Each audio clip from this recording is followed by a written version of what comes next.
শুভ সকাল আমার প্রিয় বন্ধুরা, কেমন আছো তোমরা সবাই? আশা করছি তোমরা যে যেখান থেকে আমার ভিডিওটা দেখছো প্রত্যেকে খুব ভালো আছো।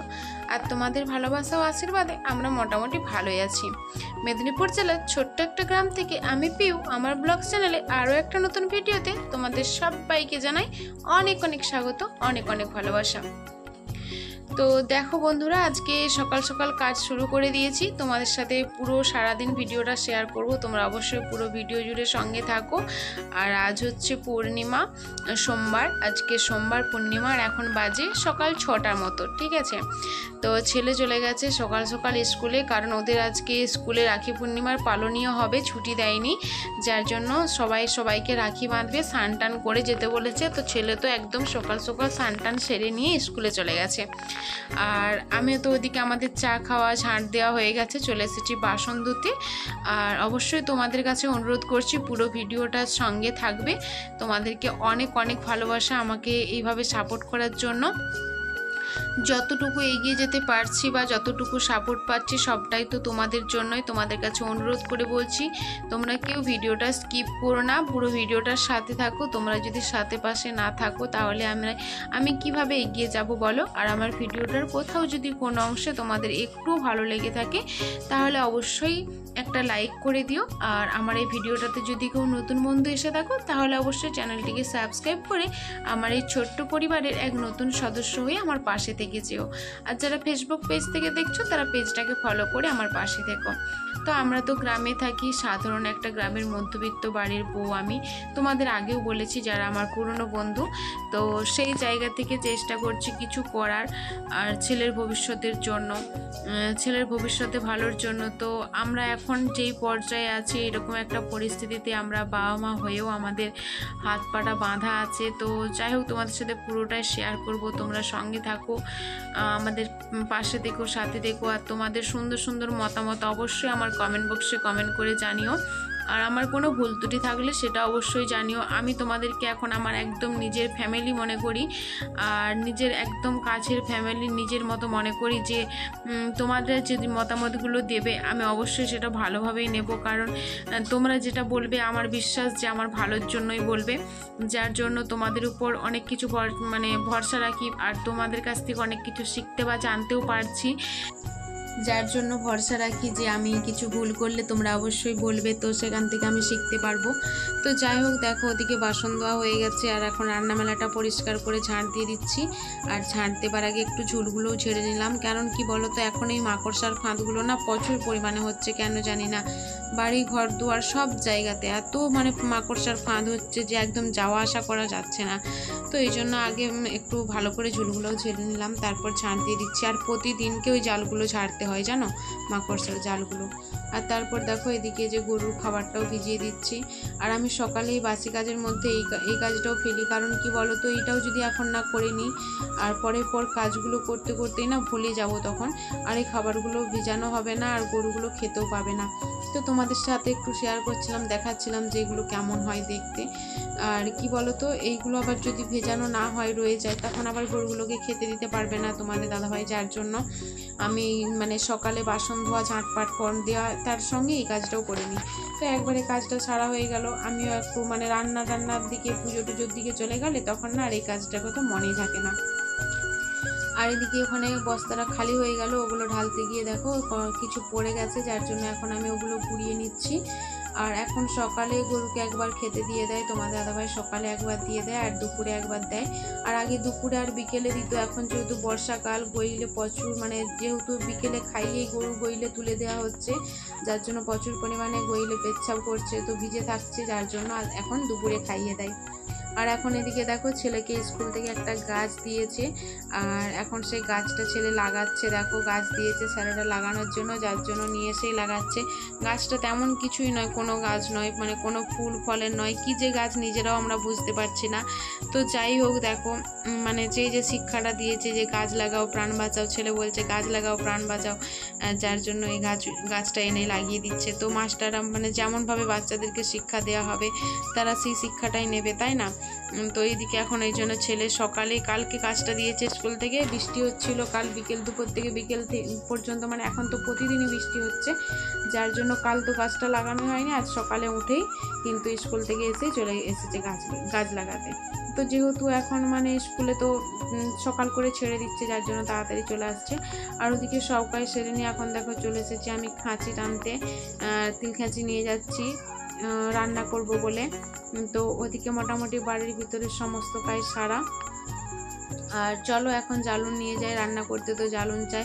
আর যেটা বলছিলাম জানো, আমার ছেলের না খুব মানে বুদ্ধি ভালো, আর সব মানে চাল চলন মানুষের সাথে মেশা কথাবার্তা খুবই ভালো, মানে সবাই বলে, যেটা আমি বলে নয়, মানে আত্মীয় স্বজন বাইরের লোক স্কুলের স্যার ম্যাডামরা সবাই বলে হ্যাঁ ছেলেটা খুবই ভদ্র খুবই ভালো। কিন্তু আমার ছেলের বুদ্ধিও রয়েছে, কিন্তু কি বলো তো মানে একটা তেমন ভালো পরিবেশ দিতে পারছি না, যেখানে একটা ভালো পরিবেশ নইলে কিন্তু একটা ভালো মানে ছেলে ভালো শিক্ষা পায় না, ভালোভাবে মানুষ হয় না। ভালো একটা মানে শিশুকে একটা ভালো শিক্ষা দেওয়ার জন্য, ভালোভাবে গড়ে তোলার জন্য একটা ভালো পরিবেশের খুবই দরকার। আর তোমরা তো জানোই আমরা সেপারেট হলেও জয়েন্ট ফ্যামিলিতে মানে একটা বাড়িতে সবাই থাকি। আর মানে বলতে বাধ্য হচ্ছে কি বলতো, আমাদের বাড়িতে তেমন একটা মানে পরিবেশটা ভালো নয়, পড়াশোনার কালচারটা তেমন একটা দিকে নয়। কারণ বাচ্চারা না পড়তে বসু নাই বসু, সারাদিন লাফা খেলাধুলো করুক, বদমাইশি করুক, টিভি দেখুক, মোবাইল দেখুক, তুই তঙ্কারি করুক, মানে কোনো শাসন করে না, তেমন একটা কোনো শাসন নেই। আর যেখানে আমার ছেলেকে আমি খুবই শাসন করি, মানে ভালোভাবে মানুষ করার চেষ্টা করি। আর যার জন্য আর আমার ছেলে আমাকে খুব ভয় করে, যার জন্য মানে যতটা রয়েছে খুব ভালোই। আর আমার ছেলে ছোটোবেলায় আরও ভালো ছিল, বরং এখন তবুও দেখতে দেখতে কিছুটা বদমাইশি করে, লাফালাফি করে। তো সবার দেখে কি বলো তো, বাচ্চাদেরকে যতই ঘিরে রাখি তারা তো চোখের সামনে দেখতে পাচ্ছে না না আর আদার্স বাকি আমার দাদারা ভাইরা কি করছে, যার জন্য ওরও ইচ্ছা করে, যেহেতু বাচ্চা 8-9 বছরের বাচ্চার কত ওর ভালো মন্দটা কেউ বোঝে যে এটা করা চলবে এটা চলবে না, বোঝে না, যার জন্য ও লাফালাফি চাপাচাপি করে। কিন্তু ছোটোবেলায় ওটাও করতো না, খুবই শান্তশিষ্ট আমার ছেলে, গান বাজনা কবিতা পড়াশোনা সব দিকে খুব মেধা আছে। আমি যদি একটা ভালো পরিবেশ দিতে পারতাম, কি বলো তো, সব কিছুরই অভাব। আমার ছেলের শরীরের অবস্থা তোমরা তো জানোই যারা পুরনো বন্ধু, তো আমাদেরকে সবসময় নজরে রাখতে হয়, তো মানে সবসময় যত্নে রাখতে হয়। তো বাইরে যদি কোথাও ছেলেকে রাখি তাহলে ওই যত্নটা নিতে পারবো না। বাইরে যে মেসে আর রাখলে কি বলো তো, সেখানে তারা যেমনই রাখবে তেমনই থাকবে, তো ওর প্রতি কেয়ার নিতে পারবো না। তারপর আমাদের মতন একটা ফ্যামিলিতে, মধ্যবিত্ত ফ্যামিলিতে কোনো একটা ভালো জায়গায় ভালো পজিশনে রাখতে গেলে অনেকটা হিউজ পরিমাণে অ্যামাউন্টের প্রয়োজন, যেটা হয়তো আমাদের স্বার্থের মধ্যে নয়। আর যার জন্য আমরা মা বাবা হয়েও হাত পা বাঁধা, ছেলের ভালোর জন্য কিছুই করতে পারছি না। তো তোমাদের সাথে গল্প করতে করতে ওদিকে যে তোমাদের দাদাভাই মাছ ধরে নিয়েছিল, মাছগুলো বাছা ধোয়া করে নিলাম, তারপর রান্নাটা হয়ে গেছে। আর এখন কিন্তু আমাদের খাওয়া দাওয়া হয়ে গেছে, কিন্তু শুরু হয়েছে দেখো বৃষ্টি। এখন প্রত্যেকটা দিন সেই রান্না বান্নার সময় থেকে নয়তো খাওয়া দাওয়া মানে দুপুর থেকে বৃষ্টিটা শুরু হচ্ছে, একদম বিকেল সন্ধ্যে পর্যন্ত বৃষ্টি হয়েই যাচ্ছে। এখন প্রত্যেকটা দিন হচ্ছে, মাঝখানে কয়েকদিন বন্ধ ছিল, তো আবার শুরু হয়েছে। এই 2-3 দিন এইরকমই বৃষ্টি হচ্ছে। তো এই জন্যই বলছি, এক তো শরীরের দিক থেকে ছেলে, তারপর আর্থিক দিক থেকে মানে সমস্ত দিক থেকে আমাদের মা বাবা হয়ে হাত পা বাঁধা, একটা ভালো পরিবেশ দিতে পারছি না। তাহলে কিন্তু আমার ছেলেটা একটা খুব ভালোভাবে তৈরি হতো, ভালো মানুষ হতো। ইচ্ছে সবার থাকে, সব বাবা মায়ের ভালোভাবে ছেলেকে মানুষ করা। দেখি তাও চেষ্টা করছি ছেলে আর একটু বড় হোক, তারপর যদি বাইরে কোথাও রাখতে পারি। একটা ভালো পরিবেশ দিতেই হবে অবশ্যই, আমাদের এই বাড়িতে আমাদের এই পরিবেশে একটা ছেলেকে মানুষ করা খুবই কষ্টের। তবু আমার ছেলে আমাকে ভয় করে বলে, আর আমি একটু দাপটে শাসনে সবসময় রাখি বলে একটু ভালো রয়েছে। তো ওদিকে তোমাদের সাথে শেয়ার করলাম, ছেলের দিদি ওকে ডেকেছিল রাখি বাঁধবে বলে, তো তোমাদের দাদাভাই নিয়ে গিয়েছিল, তখন তো রেডি হয়ে যাচ্ছিলো, দেখালাম। তারপর বলেছিলাম যে ওখানে কিছুটা ভিডিও করবে, কিন্তু তোমাদের দাদাভাই ভিডিও করেনি, ভিডিও করে দিতেই চায় না। দেখছো তো, সবসময় বলি আমার একা হাতে বাড়ির এত কাজ, ভিডিও করা সব করতে হয় আমাকে, তো ওখানেও ভিডিও করেনি। আর ও নাকি ছেলেকে ওখানে দিয়ে একটু কাজে গিয়েছিল, যার জন্য বলছে ভিডিও করিনি। আর এখন ছেলে দেখো বাড়ি চলে এসেছে, আর ওর দিদি ওর হাতে ফুলের রাখি বেঁধেছে, ও খুব খুশি, তোমরা তো দেখে বুঝতেই পারছো, ফুলের গন্ধ শুনছে আর খুবই খুশি হয়েছে ও। ওর দিদি ওর হাতে রাখি বেঁধেছে বলে ওর দিদি ফোন করে ডেকেছিল, সবাইকে যেতে বলেছিল, আমি যাইনি, আমার শরীরটা একটু খারাপ, এই জন্য ওর বাবাই নিয়ে গিয়েছিল।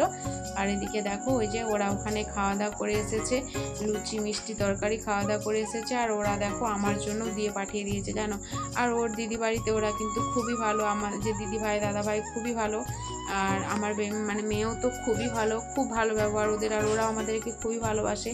আর আমারও খুব ভালো লাগে ওদেরকে, আমরাও খুব ভালোবাসি, আমাদেরও খুব ভালো লাগে। বিপদ আপদ সব সময় ওরা আমাদের পাশে একদম ঢাল হয়ে থাকে, আর খুবই ভালো মনের মানুষ ওরা।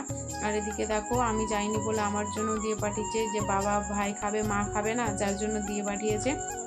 তো 4 রকমের মিষ্টি লুচি তরকারি সব দিয়ে পাঠিয়েছে। তো আজকের মতো ভিডিওটা এখানেই শেষ করছি। যারা যারা এতক্ষণ পর্যন্ত আমার ভিডিওটার সাথে ছিলে সবাইকে অনেক অনেক ভালোবাসা, অসংখ্য ধন্যবাদ। আর যারা ভিডিওটা এতক্ষণ পর্যন্ত দেখছো কিন্তু লাইক করতে ভুলে গেছো, ভিডিওটা দেখতে দেখতে প্লিজ একটা লাইক করে দিও। আর তোমাদের সুন্দর সুন্দর মতামত আমার কমেন্ট বক্সে কমেন্ট করে জানিও। আর সবাইকে অনেক অনেক ভালোবাসা, আমাকে এতটা সাপোর্ট করার জন্য, এতটা ভালোবাসা দেওয়ার জন্য। তোমরা এইভাবে আমার পাশে থেকো, আমাকে সাপোর্ট করো যাতে আমি সামনের পথটা আরও এগিয়ে যেতে পারি। খুবই কষ্ট করে একটু স্বামীর পাশে দাঁড়ানোর, ছেলেকে ভালো ভবিষ্যৎ দেওয়ার চেষ্টা করছি। তো যাতে আমি আমার লক্ষ্যে পৌঁছতে পারি, আমার স্বপ্ন পূরণ করতে পারি, পাশে থেকো। তো আজকের মতো টাটা, আবার দেখা হবে আগামীকাল আবার একটা নতুন ভিডিওর সাথে। ততক্ষণ সবাই ভালো থেকো, সুস্থ থেকো, সাবধানে থেকো।